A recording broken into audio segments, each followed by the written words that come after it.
రవికలు ఎంతటి అందాల మహారాణివే నీ చుట్టూ పూలన్నీ చలికత్తెలే నిన్ను చూడాలని ముందుగా వచ్చిందే పూల దీపావళి బతుకమ్మ రాకతో మా వాకిలి మురిసెనే పాటతో ప్రతిలోగిలి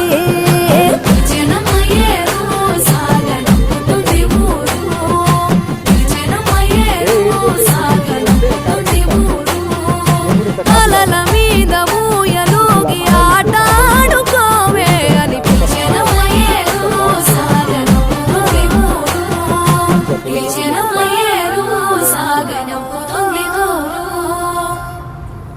హోటల్ కూడా చాలా బాగుంది, మస్తు కట్టింది హోటల్ వేరే.